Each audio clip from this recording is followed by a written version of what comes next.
श्री स्वामी समर्थ अवधूत चिंतन श्री गुरुदेव दत्त. चला तर मग आज हे मी नवीन आसन टाकणार आहे. जुनं आसन ते तुम्हाला माहितीच आहे, निळ्या कलरचं ठेवलं होतं. यामध्ये काही एक सरप्राईज आहे जे मी तुम्हाला आता दाखवेलच थोड्या वेळात. तर जास्त वेळ न घालवता आपण आपल्या देवपूजेला किंवा आपल्या नवीन काही वस्तू देवासाठी आणलेल्या आहे त्यासाठी करूया सुरुवात. आणि परत मी स्वच्छ हे भांडे देवाचे घासून इथे ठेवले. आतापर्यंत छान प्रकारे वाढून घेतले आहे. स्वामींना आज आंघोळ घातले नाही कारण की खूप वेळ गेला माझा कामात सुट्टीमुळे.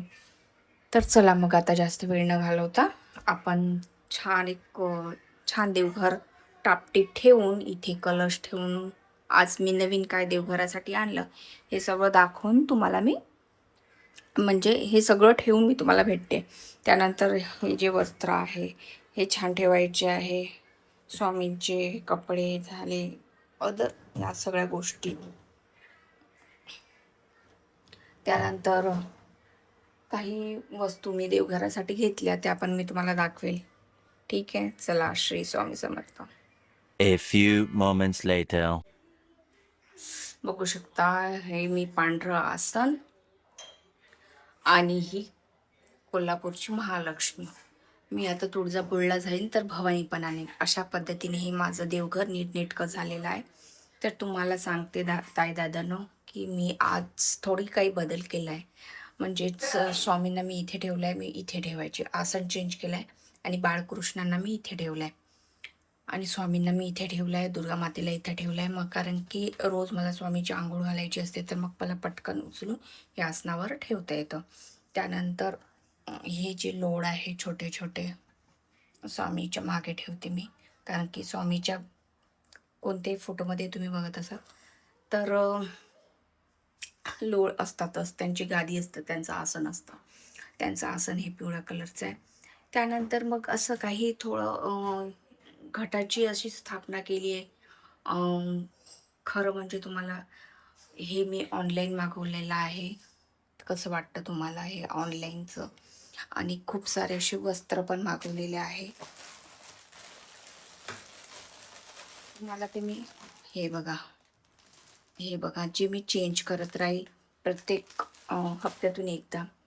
मला शनिवारी वेळ भेटेल तर शनिवारी किंवा मला मंगळवारी किंवा रविवारी. तर हे बघा तिचे डोळे बघू शकता. तुम्हाला कसं वाटलं हा माझा छोटासा बदल? आणि यामध्ये मी तूप ठेवते दिव्यामध्ये टाकायला. 6:30 होत आले तर मी तुपाचा दिवा न विसरता अधूनमधून आपलं लावत असतेच. आताच मी दिवा स्वच्छ करून घेतला आहे आणि लावला आहे. तर यामध्ये मी चम्मचभर तूप टाकून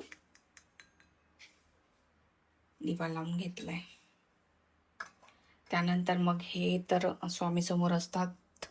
वाईट बोलू नये, वाईट ऐकू नये, वाईट बघू नये आणि शांत बसावे, ह्या 4.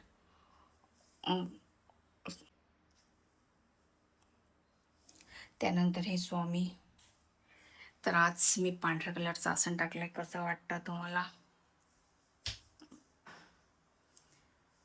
तर इथेच ही मी गौतम बुद्धाची मूर्ती मी इथे यासाठी ठेवली आहे की हे शांतीचं प्रतीक आहे. पण जर तुमच्या मनामध्येच शांतता नसेल तर तुमच्या घरातल्या माणसांमध्ये शांतता आणण्याचा कितीही तुम्ही प्रयत्न केला तरी तो तेवढाच येतो. हे टोप मी त्यांना घालत असते. बघू शकता मी आता जवळून सगळे देव तुम्हाला एकदा दाखवून देते. देवघर हे घरातील सर्वात पवित्र आणि सकारात्मक ऊर्जेचे केंद्र मानले जाते. हिंदू धर्म आणि वास्तुशास्त्रानुसार देवघराला अनन्यसाधारण महत्त्व आहे. केवळ देवाचे पूजेचे स्थान नसून संपूर्ण कुटुंबाच्या कल्याणाचा मुख्य आधार म्हणजेच ते आपले देवघर आहे. तसेच सकारात्मक ऊर्जेचा स्रोत हा देवघरातूनच मिळतो, म्हणजे पॉझिटिव्ह एनर्जी. देवघरामुळे घरात शुभ आणि सात्विक लहरीचा संचार असतो. दररोज तेथे दिवा लावणे, अगरबत्ती लावणे, घरातील नकारात्मक ऊर्जा नष्ट करणे, मानसिक शांतता आणि समाधान हे देवघरातूनच मिळते.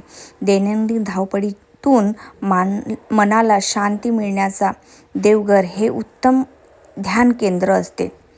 म्हणजे ठरते. आपल्या देवाच्या शंकराच्या पिंडावर चंदन, हळद, चंदन पण लावू शकता, विभूती, भस्म ही शंकराच्या पिंडावर लावून घ्यायची.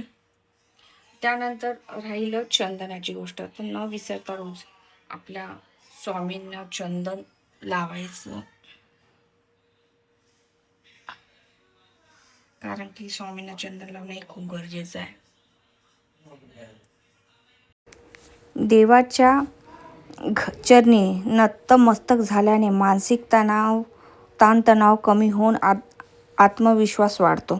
कौटुंबिक सुख व समृद्धी. ईश्वराच्या अस्तित्वामुळे कुटुंबात सुख, शांती आणि आर्थिक बरकत लाभते. नियमित पूजेमुळे कुटुंबातील सदस्यांचे विचार शुद्ध राहतात व आपसातील वाद कमी होतात.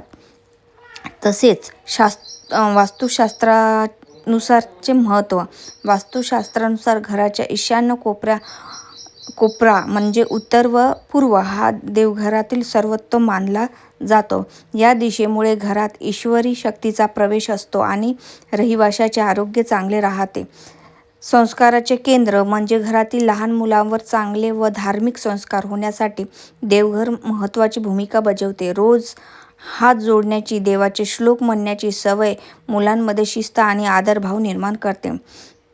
एवढेच की शरीरासाठी व्रते महत्त्वाचे आहे. तसेच घराला जिवंतपणे ठेवण्याचं काम हे देवघर करते. म्हणजे घरात जिवंतपणा किंवा चैतन्य देण्यासाठी देवघर हे अत्यंत आवश्यक आहे.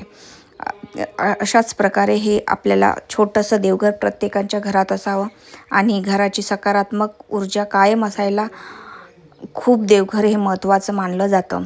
तर याच छोट्याशा ब्लॉगला आपण इथेच समाप्त करूया. कसा वाटला तुम्हाला आज माझा महालक्ष्मीचा लूक? आणि त्याच प्रकारे मी आसन म्हणजे असं स्वच्छ प्रकारे ठेवलेलं आहे. आय होप तुम्हाला हा ब्लॉग माझा आवडला असेल. तर हे घर स्वामीचं आहे आणि स्वामीच्या घरात आज आपली लक्ष्मी माता विराजमान झाली. तर एक कलश लावला आहे. रोज तुम्ही माझा कलश बघत असाल तर त्या कलशाला मी हे मुकुट महालक्ष्मीचं आणि वस्त्र धारण केलं आहे. हे आता तुम्हाला रोज दिसेल माझ्या देवघरामध्ये. श्री स्वामी समर्थ अवधूत चिंतन श्री गुरुदेव. याचबरोबर हे ब्लॉग इथेच एंड करते मी. श्री स्वामी समर्थ.